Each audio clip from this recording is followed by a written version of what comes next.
सभी लोगों के माध्यम से देखता पढ़ता हूँ कि भाई नीतीश कुमार के लिए भाजपा के दरवाजे बंद हैं।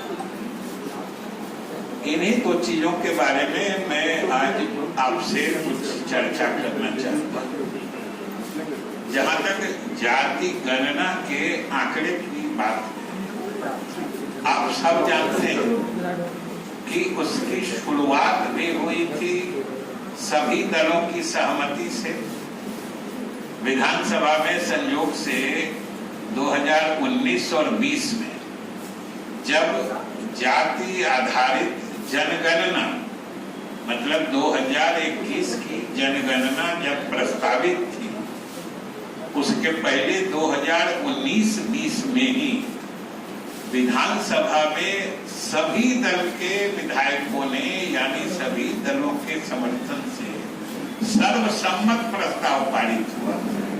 संयोग से वो दोनों प्रस्ताव जब पारित हुए थे तो मैं विधानसभा का अध्यक्ष, हमारी ही अध्यक्षता में दोनों प्रस्ताव पारित हुए थे और केंद्र सरकार से अनुरोध किया गया था कि भाई आप जो 21 वाली जनगणना कराइएगा तो वो जाति आधारित, उसमें जातियों अलग अलग जातियों के संख्या की भी गणना होनी चाहिए। तो खैर उस समय उसके बाद सभी दलों के प्रतिनिधि मंडल भी मुख्यमंत्री के नेतृत्व में प्रधानमंत्री से हम लोग मिले थे, मुख्यमंत्री के नेतृत्व में। संयोग से उस समय भाजपा के साथ ही हम लोग की सरकार थी। राजद मुख्य विपक्षी दल थे, उसके नेता तेजस्वी जी भी उस प्रतिनिधि मंडल में थे, भाजपा के मंत्री भी उस प्रतिनिधि मंडल में थे। हम लोगों ने प्रधानमंत्री से सीधे अनुरोध किया था और जदयू के जनता दल यू की तरफ से मैं ही प्रतिनिधित्व कर रहा था। प्रधानमंत्री जी से हम लोगों ने सीधे अनुरोध किया था कि जाति आधारित गणना करवा दीजिए। आपकी भी जो नीतियां हैं, अभी रोहिणी आयोग की चर्चा हो रही है। हमने उसी समय समझिए 2021 के अगस्त में हम लोग मिले थे। हमने उसी समय कहा था कि रोहिणी आयोग जो आपने ही बनाया है उसके जो रिपोर्ट आने वाले हैं उसमें भी है कि जो ओबीसी हैं, अन्य पिछड़ी जातियां हैं, इनके अलग अलग उप श्रेणियों में बांटा जाए। तो उप श्रेणी में बांट के अगर गणना नहीं होगी तो उसके आधार पर फिर बातें कैसी होगी। इसलिए हम लोगों ने कहा था, लेकिन उस समय हम लोगों को जो कहा गया कि भाई अभी तो बात काफी आगे बढ़ चुकी है, जो काम होने हैं काफी आगे बढ़ गया है, इसलिए अभी अब हम लोगों के लिए कराना संभव नहीं है। आप चाहते हैं तो प्रदेश के अपने राज्य में राज्य सरकार चाहे तो करा ले सकती है। उसके बाद फिर हम लोगों ने यहाँ सर्वदलीय बैठक की, उसमें फैसला हुआ और फिर जो हुआ आपके सामने है। इसमें दो बात कि जो गणना हुई और उसके जो आंकड़े या नतीजे आए वह भी 2 अक्टूबर को बापू के जन्म दिवस पर बिहार सरकार ने प्रकाशित कर दिया है और 2 अक्टूबर को प्रकाशित करने के तुरंत बाद उसके कल ही शायद 3 अक्टूबर को ही फिर मुख्यमंत्री ने सर्वदलीय बैठक बुलाई। हम लोग सब थे उसमें, सभी दल के लोगों से बात की गई। उसमें कईयों ने कुछ बात उठाई और उन चीजों पर जब जानकारी ली गई तो जो बातें उन्होंने कही थी सच्चाई बिल्कुल उसके विपरीत थी। तो इसलिए और उसी बैठक में ही ये बात मुख्यमंत्री जी के तरफ से कही गई थी कि आंकड़े भले प्रकाशित हो गए लेकिन अगर इसमें किन्हीं को कोई डिस्क्रिपेंसी या विसंगति दिखती है तो आप बता दीजिए, सरकार उसका संज्ञान देखेगी। लेकिन आश्चर्य और दुख की बात यह है कि आधिकारिक रूप से मुख्यमंत्री जी के द्वारा निवेदन करने के बावजूद ये लोग कोई प्रमाण के साथ कोई चीज तो दे नहीं रहे हैं।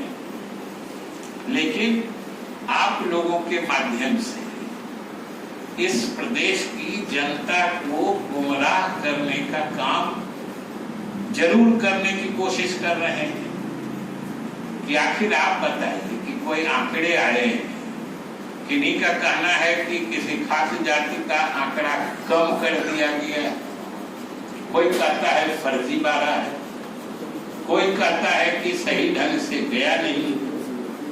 तो हम लोगों ने तो कहा है कि आखिर इसमें फर्जीवाड़ा या गलत क्या हो सकता है? आंकड़ों के साथ खिलवाड़ या कोई इसको अपने ढंग से मैनिपुलेट कैसे कर सकता है?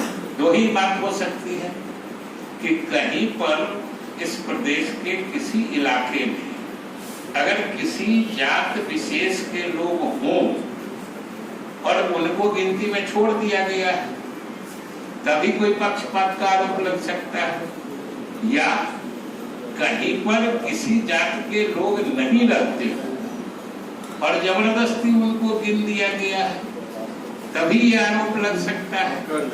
तो सरकार की तरफ से तो हम लोगों ने खुले तौर पर कहा है, उस बैठक में भी कहा कि भाई आपको अगर प्रमाण कोई कहते हैं कि इस जाति की संख्या कम है, बोलने से तो नहीं होता है, आप बता दीजिए कि उस जाति विशेष के कहाँ के लोग हैं जिनको गिनती में छोड़ दिया गया है, जिसके कारण संख्या घट गई है।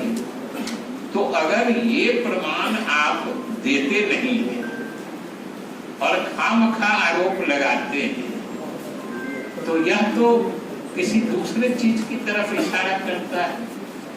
और वो भी बात स्पष्ट है कि राजनीतिक जलन हो सकती है, ईर्ष्या हो सकती है, क्योंकि आप जब से जातीय गणना का कार्य शुरू हुआ है, आप लोगों ने शुरू से देखा है कि कितने तरह से इसमें बाधाएं डाली गई। पहले तो सरकार के स्तर पर तरह तरह से समस्या खड़ी की गई, फिर न्यायालय के माध्यम से इसमें पेच फंसाने की कोशिश की गई, कुछ दिन के लिए रुकवा भी दिया गया। लेकिन ये तो हम लोगों के गठबंधन सरकार का संकल्प था और मुख्यमंत्री नीतीश कुमार जी का दृढ़ निश्चय था, जिसके कारण ये गणना अपने आखिरी मुकाम तक पहुंच गई और सबके सामने है। और हम नहीं समझते हैं किसी जात के द्वारा कोई वैसी आपत्ति भी दर्ज कराई गई है, सिवा मीडिया के माध्यम से अपने को दिखाने के लिए कोई कुछ बात बोलते हैं। तो ये तो सीधी बात है कि जाति गणना पूरे देश में आज तक कहीं नहीं हुआ पिछले 90 वर्ष।